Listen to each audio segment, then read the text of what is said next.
Just about every trick in the book has been used to try to change the behavior of financially stretched individuals. But it might surprise you to know that interventions to improve financial literacy explain a mere 0.1% of the variance in financial behaviors. Each year, the estimated cost of financial wellness programs globally is in the billions of dollars, but we're seeing very little change in the choices people are making over their finances. The problem is, we're trying to teach people facts and fundamentals about savings and employee benefits, but the problem is we haven't gotten to the root of the problem. There are behavioral factors at play that affect their willingness and ability to learn and change their behaviors. And we haven't given people a compelling enough reason as to why they should care. Historically, employers have been seen as the most appropriate conduit for disseminating financial education to employees. But there are 4 factors that are impeding the success of these programs. Firstly, those employees that need help the most are most embarrassed to approach their employers about their finances. Secondly, it's almost impossible to accommodate the wide range of financial literacy levels of employees within a single program. Also, employees are often at different levels of responsiveness to change. And finally, we don't actually know whether member behavior is changing through these programs because we often don't measure the success. So given all of these factors, what motivation do employers have for investing their scarce financial resources into this program? Employers have a direct vested interest in ensuring the financial well-being of their employees because it affects them on 2 levels.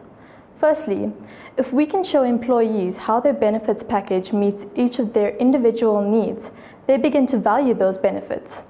This has been shown to improve both employee engagement and productivity.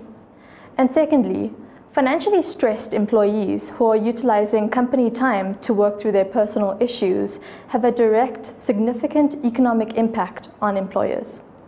In order to make these programs work, we need to find out what level of stress our employees are under. We also need to determine what level of responsiveness to change they're at, and we need to create a program that is tailored to their individual needs, rather than a program that meets the average employee's needs. Importantly, this provides a framework within which we can measure the success of these programs. If we start to focus our attention on interventions that change member behavior, and if we measure the success of these interventions, our endeavors will begin to bear fruit. A lot of the difficulty with financial literacy has to do with communications.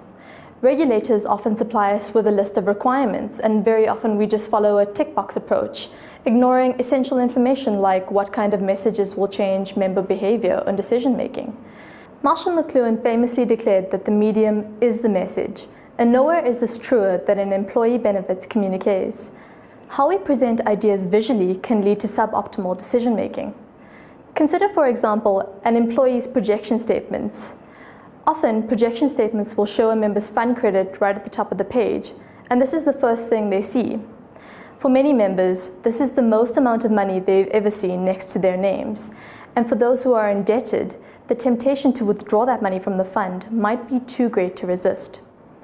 If instead we translate that fund credit into an income the employee could receive in their retirement, they begin to understand the importance of sufficient contribution rates and preservation to their post-retirement living standards.